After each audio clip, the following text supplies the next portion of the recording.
Welcome back everyone. Welcome to civil service study practice set number ये 18 है। Practice करेंगे इसमें हम इकोनॉमिक्स के प्रश्नों पर।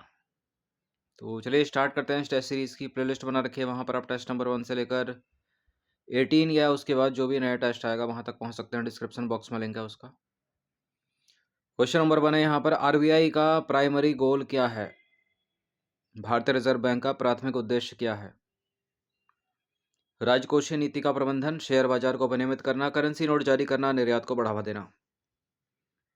देखिए, शेयर बाजार को नियमित तो सेबी करती है, ठीक है। आरबीआई का काम है करेंसी नोट जारी करना, प्राथमिक उद्देश्य सी है इसका आंसर। भारतीय रिजर्व बैंक यानी आरबीआई एक केंद्रीय बैंक है भारत का। आरबीआई का प्राथमिक कार्य है देश में करेंसी नोट एवं सिक्के जारी करने के साथ उन्हें प्रबंधित भी करना, तो सी करेक्ट है। और भारत में राजकोषीय नीति यानी फिजिकल पॉलिसी का प्रबंधन वित्त मंत्रालय करता है। राजकोषीय नीति जो है सरकार द्वारा तैयार की जाने वाली एक नीति है। इसका मकसद अर्थव्यवस्था को वांछित दिशा देना होता है। और शेयर बाजार को विनियमित करना भारतीय प्रतिभूति एवं विनिमय बोर्ड सेबी का काम है। भारत में वाणिज्यिक बैंकों के कामकाज की देखरेख और पर्यवेक्षण कौन सी नियामक संस्था करती है? आरबीआई ही करेगी, ठीक है। डी है इसका आंसर। भारतीय रिजर्व बैंक यानी आरबीआई नियामक प्राधिकरण है जो भारत में वाणिज्यिक बैंकों के कामकाज की देखरेख और विनियमन करता है। वाणिज्यिक बैंक, कॉमर्शियल बैंक, एसबीआई हो गई, पीएनबी हो गई, एक्सिस हो गई, आईसीआईसीआई, एचडीएफसी, सब कॉमर्शियल बैंक हैं ये। तीसरा प्रश्न है, भारत सरकार द्वारा शुरू की गई प्रधानमंत्री जनधन योजना का मुख्य उद्देश्य क्या है? जनधन खाते जो खोले गए थे उस समय, वो सभी परिवारों के लिए वित्तीय सेवाओं तक पहुंच सुनिश्चित करने के लिए, ठीक है। सी है इसका आंसर। सुस्त पड़े हैं सारे खाते पूरे देश में। देखिए, प्रधानमंत्री जनधन योजना एक वित्तीय समावेशन योजना है जिसका उद्देश्य भारत के सभी परिवारों को बचत और जमा खातों सहित बैंकिंग एवं वित्तीय सेवाओं तक पहुंच उपलब्ध कराना है। क्वेश्चन नंबर 4 पर आ जाइए। भारत में लघु वित्त बैंक यानी स्मॉल फाइनेंस बैंकिंग जो है शुरू करने के लिए कितनी न्यूनतम पूंजी की आवश्यकता है? भारत में लघु वित्त बैंक शुरू करना है तो 200 करोड़ रुपए की पूंजी होनी चाहिए, ठीक है। सी है इसका आंसर। देखिए, भारत में लघु वित्त बैंक यानी स्मॉल फाइनेंस बैंक शुरू करने के लिए न्यूनतम पूंजी की आवश्यकता 200 करोड़ रुपए है। भारत में लघु वित्त बैंक छोटे व्यवसाय मालिकों को सूक्ष्म और लघु उद्योगों, किसानों और असंगठित क्षेत्र सहित आबादी के वंचित वर्गों को बुनियादी बैंकिंग सेवाएं तथा ऋण सुविधाएं प्रदान करने के लिए स्थापित बैंकों की श्रेणी है स्मॉल फाइनेंस बैंक। राष्ट्रीय विकास परिषद यानी नेशनल डेवलपमेंट काउंसिल एनडीसी की स्थापना कब की गई थी? एनडीसी की स्थापना हो गई थी 1952 में, 6 अगस्त 1952 को। देखिए, ये जो राष्ट्रीय विकास परिषद है, राष्ट्रीय विकास परिषद भारत का एक शीर्ष निकाय है जो पंचवर्षीय योजनाओं को मंजूरी देता है और देश के संतुलित विकास के लिए नीतियों पर विचार विमर्श करता है। इसकी स्थापना हुई थी 6 अगस्त 1952 को। इसकी अध्यक्षता करते हैं प्रधानमंत्री भारत के, इम्पोर्टेंट है, जिसमें केंद्रीय मंत्री, राज्य के मुख्यमंत्री और केंद्र शासित प्रदेशों के प्रशासक शामिल होते हैं। इसका मुख्य उद्देश्य है योजना के लिए संसाधनों को जुटाना और राष्ट्रीय नीतियों में एक रूपता लाना। इन सभी टेस्ट की आप फुल टेस्ट सीरीज से जुड़ सकते हैं, नंबर इस पर कॉल या व्हाट्सअप करके, ठीक है। पेड टेलीग्राम ग्रुप से जुड़ सकते हैं। फुल टेस्ट सीरीज होगी पीडीएफ फॉर्मेट में कंप्लीट सोल्यूशन के साथ। The planned economy of India पुस्तक किसने लिखी? प्लान्ड इकोनॉमी ऑफ इंडिया है एम विश्वेश्वरैया की, ठीक है। हिंदी में भारत की नियोजित अर्थव्यवस्था या planned economy of India M Visvesvaraya द्वारा लिखी गई और वर्ष 1934 में प्रकाशित हुई थी। उन्होंने अपनी पुस्तक में योजना सुझाव का सामान्य विवरण प्रदान किया। राज्य नियोजन पर उनके सिद्धांतों ने 10 वर्षों में राष्ट्रीय राजस्व को दोगुना करके लक्ष्य के साथ एक लोकतांत्रिक पूंजीवादी अभ्यास के साथ कृषि से उद्योगों में श्रम का स्थानांतरण एवं औद्योगिकरण पर जोर दिया, ठीक है, जैसा यूएस में है। क्वेश्चन नंबर 7 पर आ जाइए। विश्व व्यापार संगठन यानी WTO की स्थापना कब हुई थी? 1995 में। देखिए, विश्व व्यापार संगठन यानी WTO की स्थापना 1995 में व्यापार और टैरिफ पर सामान्य समझौते यानी गार्ट के उत्तराधिकारी संगठन के रूप में की गई थी। यह वैश्वीकरण को बढ़ावा देने और स्थानीय अर्थव्यवस्था को वैश्विक अर्थव्यवस्था के साथ एकीकृत करने के लिए एक अग्रदूत संगठन है। 8वां प्रश्न है, निम्नलिखित कथनों में से कौन सा कथन सही है? तीसरी पंचवर्षीय योजना के बाद योजना विकास घोषित किया गया था। लोकतंत्र को जमीनी स्तर पर स्थापित करने हेतु पंचायत चुनाव की शुरुआत की गई। बिल्कुल करेक्ट है, दोनों के दोनों सी है इसका आंसर। देखिए, तीसरी पंचवर्षीय योजना 1961 से 1966 मुख्य लक्ष्य क्या है? कृषि और गेहूं के उत्पादन में सुधार करना और राज्यों को अतिरिक्त विकास जिम्मेदारियां सौंपी गई। उदाहरण के तौर पर माध्यमिक एवं उच्च शिक्षा के लिए राज्यों को उत्तरदायी बनाया गया। और क्या क्या हुआ? लोकतंत्र को जमीनी स्तर पर स्थापित करने हेतु पंचायत की शुरुआत की गई थी और इसकी लक्ष्य वृद्धि जो है 5.6% थी, लेकिन वास्तविक विकास दर केवल 2.4% ही हासिल हुई तीसरी पंचवर्षीय योजना की।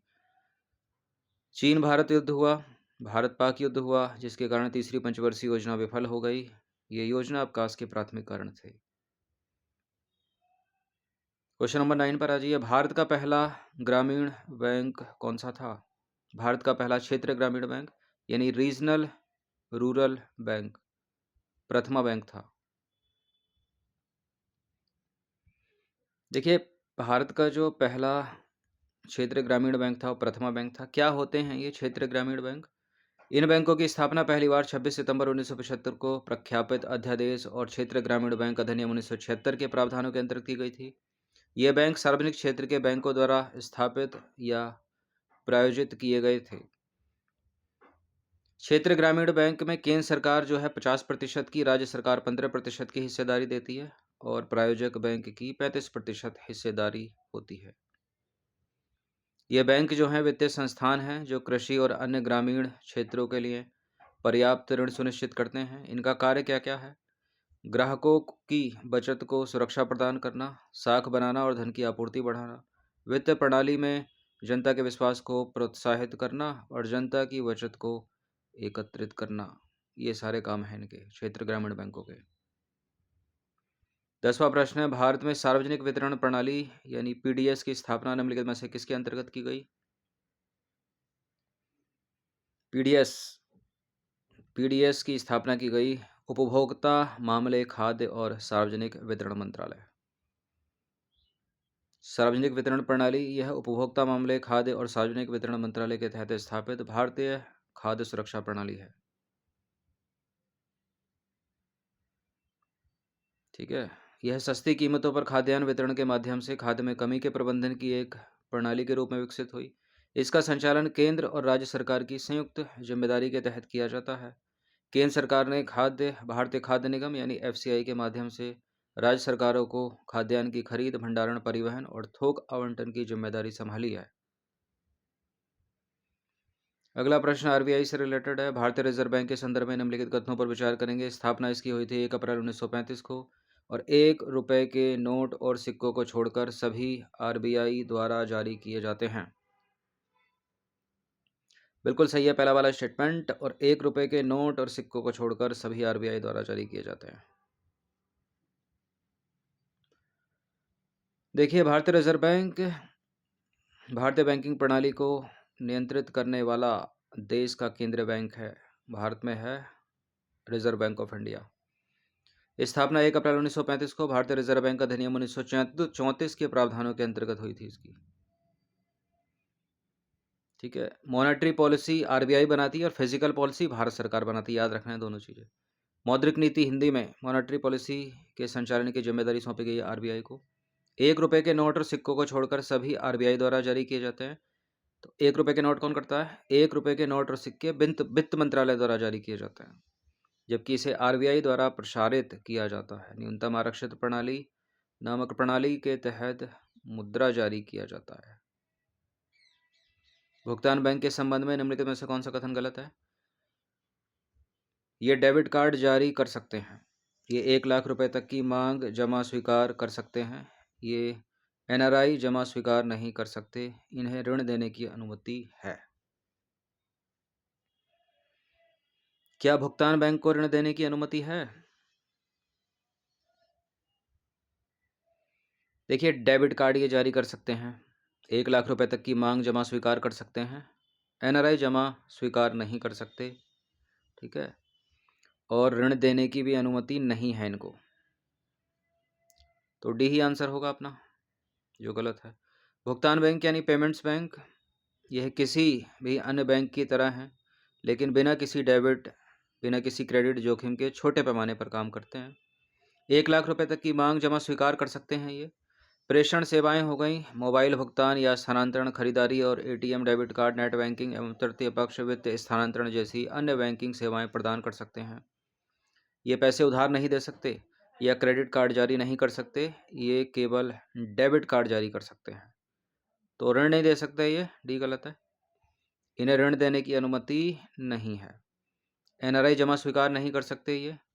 डॉक्टर नचिकेत मौर्य की अध्यक्षता वाली एक समिति में निम्न आय वर्ग और छोटे व्यवसायियों की जरूरतों को पूरा करने के लिए भुगतान बैंक स्थापित करने की सिफारिश की गई थी।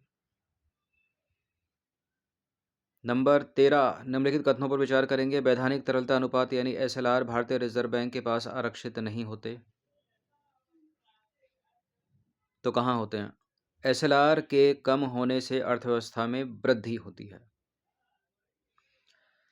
एसएलआर स्वयं बैंकों के पास होते हैं, ठीक है, तो पहला वाला भी सही है, और एसएलआर के कम होने से अर्थव्यवस्था में वृद्धि होती है, तो दूसरा वाला भी सही है। दोनों के दोनों करेक्ट हैं। वैधानिक तरलता अनुपात यानी एसएलआर, यह जमा का न्यूनतम प्रतिशत है जिसे एक वाणिज्यिक बैंक को तरल नकदी, स्वर्ण या अन्य प्रतिभूतियों के रूप में बनाए रखना होता है। यह मूल रूप से आरक्षित आवश्यकता है जिसे बैंकों से ग्राहकों को ऋण देने से पहले रखने की अपेक्षा की जाती है। ये जो है भारतीय रिजर्व बैंक के पास आरक्षित नहीं होते, बल्कि स्वयं बैंकों के पास आरक्षित होते हैं, तो पहला सही है। एसएलआर भारतीय रिजर्व बैंक द्वारा जारी मतलब तय किया जाता है, और एसएलआर बढ़ाने से अर्थव्यवस्था में मुद्रास्फीति नियंत्रित होगी, जबकि इसे कम करने से अर्थव्यवस्था में वृद्धि होगी, तो दूसरा वाला भी सही है। सरकार जो है मुद्रास्फीति और तरलता को विनियमित करने के लिए एसएलआर का उपयोग करती है। नंबर 14 पर आ जाइए। निम्नलिखित कथनों पर विचार करेंगे। 3 कथन है यहाँ पर, कौन सा इसमें सही होगा? ट्रेजरी बिल भारतीय रिजर्व बैंक द्वारा जारी किया गया एक वचन पत्र है, और वाणिज्यिक पत्र एक अल्पकालिक सुरक्षा है जिसकी परिपक्वता 7 दिन की अवधि से 180 दिन तक होती है। जमा प्रमाण पत्र अनुसूचित बैंकों द्वारा जारी किए जा सकते हैं। ट्रेजरी बिल भारतीय रिजर्व बैंक द्वारा जारी किया गया वचन पत्र, ठीक है। जमा प्रमाण पत्र अनुसूचित बैंकों द्वारा जारी किए जा सकते हैं, ये भी ठीक है। वाणिज्यिक पत्र एक अल्पकालिक सुरक्षा होती है जिसकी परिपक्वता 1 साल की होती है, ठीक है। 7 दिन से 365 दिन होती है, न कि 180। तो दूसरा वाला गलत है, जहाँ जहाँ 2 है उसको हटा दीजिए। ए है इसका आंसर, 1 और 3 केवल। देखिए, यह सरकार की अल्पकालिक तरलता आवश्यकता को पूरा करने के लिए केंद्र सरकार की ओर से भारतीय रिजर्व बैंक यानी आरबीआई द्वारा जारी किया गया एक वचन पत्र है, ट्रेजरी बिल। ट्रेजरी बिल अत्यधिक तरल साधन है, वे लगभग बिना किसी बाजार जोखिम के अल्पकालिक निवेश के अवसर प्रदान करते हैं। ट्रेजरी बिल की परिपक्वता अवधि आमतौर पर 1 वर्ष की होती है, ठीक है। और वाणिज्यिक पत्र की बात करें तो अल्पकालिक सुरक्षा है जिसकी परिपक्वता अवधि 7 से 365 दिन होती है, तो दूसरा वाला सही नहीं है, वहाँ 180 लिखा था। इन्हें अनुसूचित वाणिज्यिक बैंकों द्वारा जारी किया जा सकता है, और वित्तीय संस्थान जिन्हें आरबीआई द्वारा निर्धारित 6 छत्र सीमा के भीतर अल्पकालिक संसाधन जुटाने की अनुमति दी गई है, तो तीसरा करेक्ट है। 15 प्रश्न, निम्नलिखित में से कौन सा युग्म सही सुमेलित है? एसडीजी लक्ष्य 1, एसडीजी लक्ष्य 2, एसडीजी लक्ष्य 3, एसडीजी लक्ष्य 7। सस्टेनेबल डेवलपमेंट गोल 1 का उद्देश्य गरीबी का अंत, ठीक है। दूसरे का था शून्य भुखमरी, छठे का स्वच्छ जल और स्वच्छता, सातवें का सस्ती और स्वच्छ ऊर्जा। ये सारे के सारे सुमेलित है। 1 2 3 4 डी है इसका आंसर, ए है इसका आंसर, ठीक है। सतत विकास लक्ष्य, इन्हें वैश्विक लक्ष्यों के रूप में भी जाना जाता है। इन्हें 2015 में संयुक्त राष्ट्र द्वारा गरीबी का अंत करने, पृथ्वी की रक्षा करने और यह सुनिश्चित करने के लिए सार्वभौमिक आह्वान के रूप में अपनाया गया था कि वर्ष 2030 तक सभी लोग शांति एवं समृद्धि का लाभ प्राप्त करें। क्या ऐसा हो पाएगा? सभी 17 सतत विकास लक्ष्य एकीकृत हैं। इनके अनुसार एक क्षेत्र में कार्यवाही दूसरे क्षेत्र के परिणामों को प्रभावित करेगी। अतः विकास को सामाजिक, आर्थिक तथा पर्यावरणीय स्थिति के संदर्भ में संतुलित करना आवश्यक है। लेकिन कहाँ करती हैं देशों की सरकारें? ठीक है, विकास के नाम पर तो खा गए इसको।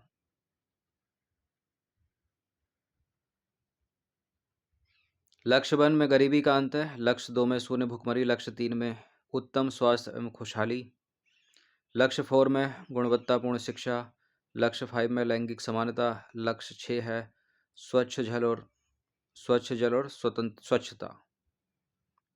ठीक है, लक्ष्य 7 में है सस्ती और स्वच्छ ऊर्जा, लक्ष्य 8 में है गरिमापूर्ण कार्य और आर्थिक विकास, लक्ष्य 9 में उद्योग, नवाचार और बुनियादी ढांचा, लक्ष्य 10 में असमानता में कमी, लक्ष्य 11 में संवहनीय नगर एवं समुदाय, लक्ष्य 12 में संवहनीय उपभोग एवं उत्पादन,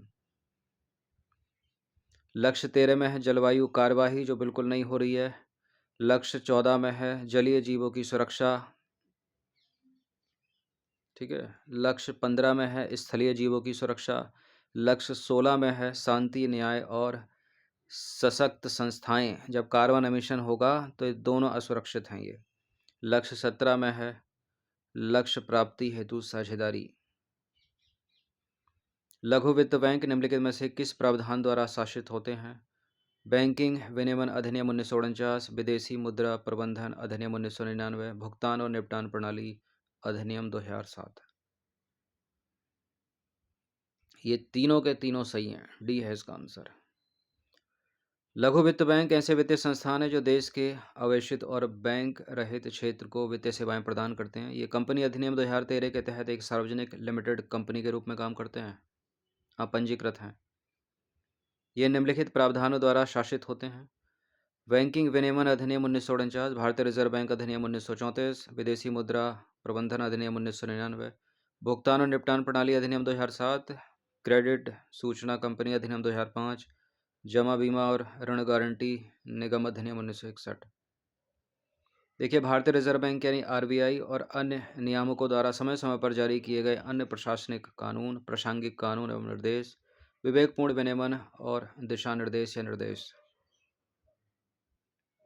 निम्नलिखित में से कौन सा एक सही सम्मिलित नहीं है यानी मिसमैच है? पीली क्रांति खाद्य तेल के उत्पादन से, रजत फाइबर क्रांति कपास के उत्पादन से, गुलाबी क्रांति झींगा, भूरी क्रांति खाद्यान्न। खाद्यान्न भूरी क्रांति में थोड़ी आएगा, पहले ही गलत है। ये कौन सी क्रांति किससे संबंधित है, बड़ी इंपॉर्टेंट है, याद रखना इनको। भूरी क्रांति कॉफ़ी, कोको और अन्य गैर पारंपरिक फसलों के उत्पादन से जुड़ी है। इसे ग्रे क्रांति भी कहा जाता है। भूरी क्रांति का मकसद पर्यावरण के अनुकूल कॉफ़ी का उत्पादन करना है। हरित क्रांति में खाद्यान्न उत्पादन। थोक मूल्य सूचकांक के संदर्भ में निम्नलिखित कथनों पर विचार करेंगे। दो कथन कौन सा सही होगा? इसे साप्ताहिक आधार पर मापा जाता है। यह वाणिज्यिक और उद्योग मंत्रालय के आर्थिक सलाहकार कार्यालय द्वारा प्रकाशित किया जाता है। थोक मूल्य सूचकांक दोनों के दोनों सही हैं। ठीक है, साप्ताहिक आधार पर मापा जाता है, पहला भी सही है। और वाणिज्य और उद्योग मंत्रालय के आर्थिक सलाहकार कार्यालय द्वारा प्रकाशित किया जाता है, ये भी ठीक है। थोक मूल्य सूचकांक निर्धारित करने के लिए वस्तुओं को 3 श्रेणियों में विभक्त किया गया है। प्राथमिक वस्तुएं, दूसरा है ईंधन और बिजली, और तीसरा है निर्मित उत्पाद। क्वेश्चन नंबर 19 पर आ जाइए। 19वां प्रश्न है, भारत में हरित क्रांति के संबंध में निम्नलिखित कथनों पर विचार करेंगे। 4 कथन है, कौन सा इसमें सही होगा? इसे बीज, जल, उर्वरक, कीटनाशक प्रौद्योगिकी के रूप में भी जाना जाता है। इसकी शुरुआत 1955 में प्रधानमंत्री जवाहरलाल नेहरू के कार्यकाल में हुई थी। इसका प्राथमिक लक्ष्य गेहूं और चावल की खेती को बढ़ाना था और प्रमुख लाभार्थी राज्य पंजाब और हरियाणा थे। सारा सही है केवल दूसरे को छोड़कर। इसकी शुरुआत हुई थी 1965 में, कार्यकाल था श्रीमती इंदिरा गांधी का।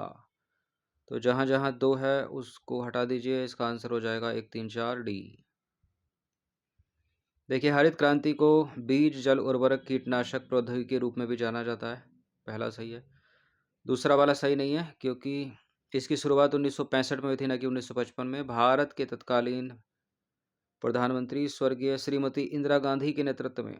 तीसरा वाला सही है। इस क्रांति का ध्यान गेहूं और चावल की खेती को बढ़ाना और कृषि के क्षेत्र में ऐतिहासिक परिवर्तन लाना था। और इस महत्वाकांक्षी पहल का उद्देश्य कृषि में क्रांति लाना था और इसे 1967 एवं 1978 के बीच चरणों में मुख्य रूप से पंजाब और हरियाणा में लागू किया गया था। तो चौथा वाला भी सही है। इस टेस्ट सीरीज की आप फुल टेस्ट सीरीज से जोड़ सकते हैं, नंबर इस पर कॉल या व्हाट्सएप करके।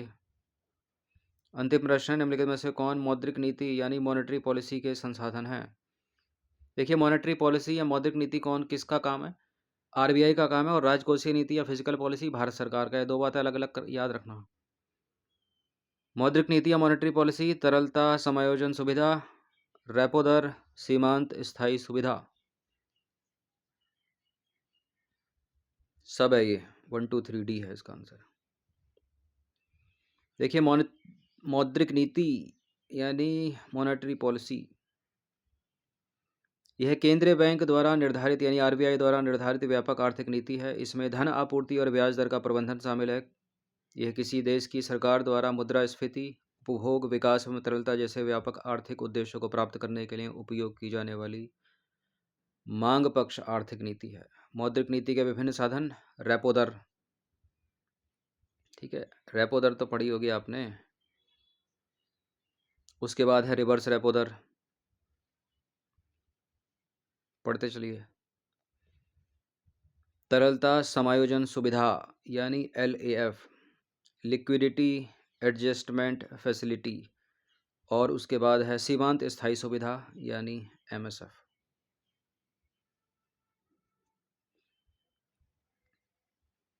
चलिए, तो इकोनॉमिक्स के इम्पोर्टेंट ये 20 प्रश्न थे। प्रैक्टिस कर लीजिएगा इनकी। फुल टेस्ट सीरीज से जुड़ सकते हैं, नंबर इस पर कॉल या व्हाट्सएप करके। ठीक है, किसी भी स्टेट के PCS में और जो भी एग्ज़ाम्स हैं जिनमें GS आती है, सभी में आती है लगभग, उनके लिए भी इम्पोर्टेंट है।